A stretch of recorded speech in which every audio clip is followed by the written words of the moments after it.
नमस्ते दोस्तों, स्वागत है। आज हम बात करेंगे उस सीक्रेट भाषा की जिस पर हमारी मेरा मतलब है पूरी डिजिटल दुनिया चलती है।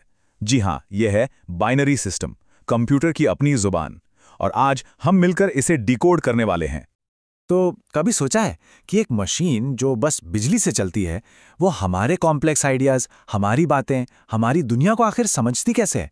मतलब हम इंसान और ये मशीनें, इनके बीच की ये जो खाई है, ये भरती कैसे है? सोचिए, हमारी भाषा कितनी कॉम्प्लेक्स है। भावनाएं हैं, अलग अलग आइडियाज हैं, अनगिनत शब्द हैं। लेकिन कंप्यूटर के पास इसके लिए एक बहुत ही सिंपल, एकदम जबरदस्त सॉल्यूशन है। वो इस सब कुछ को बस दो सिग्नल्स में तोड़ देता है, 0 और 1। बस। तो चलिए अब जरा और गहराई में उतरते हैं और समझते हैं कंप्यूटर की इस अनोखी भाषा को। एक ऐसी अल्फाबेट जिसमें सिर्फ दो ही अक्षर हैं। तो टेक्निकली इसे कहते हैं बाइनरी सिस्टम। मतलब एक ऐसा नंबर सिस्टम जिसमें, जैसा कि नाम से ही पता चल रहा है, सिर्फ दो डिजिट्स होते हैं, 0 और 1। और हाँ, एक बात याद रखने वाली है, इसका बेस होता है 2। ये बात आगे बहुत काम आने वाली है। अच्छा, तो इस भाषा का जो हर एक अक्षर है ना, उसे कहते हैं बिट। ये बाइनरी डिजिट का ही शॉर्ट फॉर्म है। मतलब डेटा की सबसे छोटी, सबसे बेसिक यूनिट। या तो ये 0 होगा या फिर 1, बस इतना ही। इसे समझने का सबसे बेस्ट तरीका है एक नॉर्मल सा बिजली का स्विच, है ना?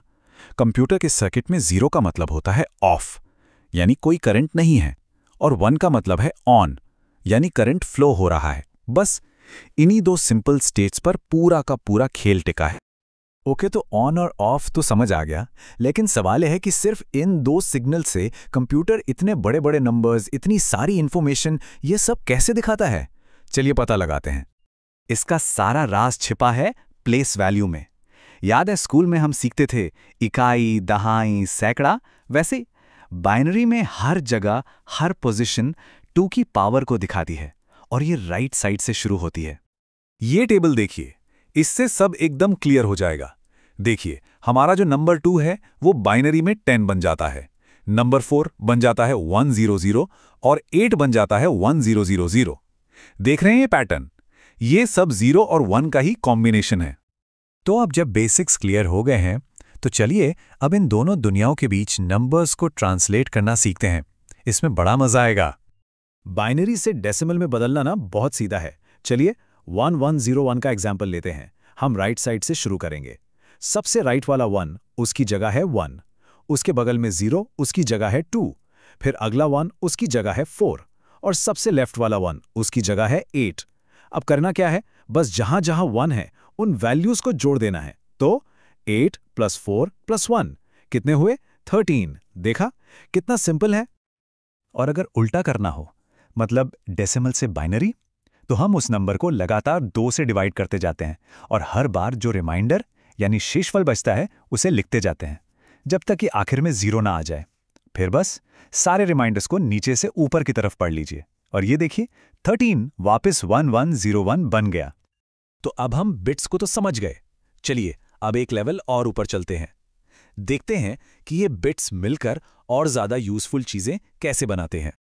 जब 8 बिट्स एक साथ आ जाते हैं तो उनके ग्रुप को कहते हैं एक बाइट। ये एक स्टैंडर्ड यूनिट है। मतलब एक बाइट में इतनी इंफॉर्मेशन होती है कि वो एक अक्षर या एक नंबर या कोई छोटा मोटा कमांड दिखा सके।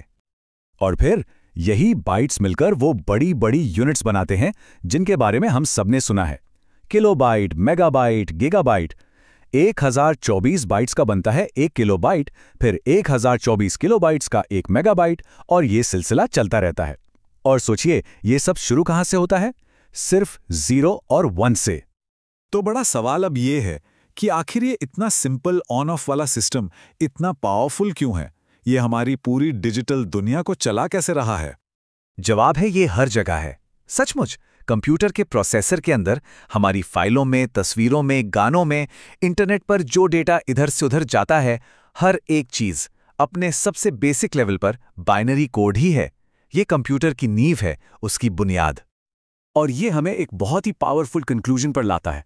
बाइनरी सिस्टम कंप्यूटर की आत्मा है। इसके बिना हमारा कोई भी डिजिटल डिवाइस कुछ भी काम ही नहीं कर सकता। यही वो पुल है जो हमारे कॉम्प्लेक्स आइडियाज को सिंपल इलेक्ट्रॉनिक सिग्नल्स में बदलता है ताकि मशीनें उन्हें समझ सकें, उन्हें प्रोसेस कर सकें। ये हम इंसानों और मशीनों के बीच की सबसे बेसिक बातचीत है। और ये सब हमें एक बहुत ही दिलचस्प सवाल पर लाके छोड़ देता है कि हमारी आज की मॉडर्न टेक्नोलॉजी और कौन से ऐसे ही सिंपल फंडामेंटल नियमों पर टिकी हो सकती है जिनके बारे में हम शायद कभी सोचते भी नहीं। है ना सोचने वाली बात?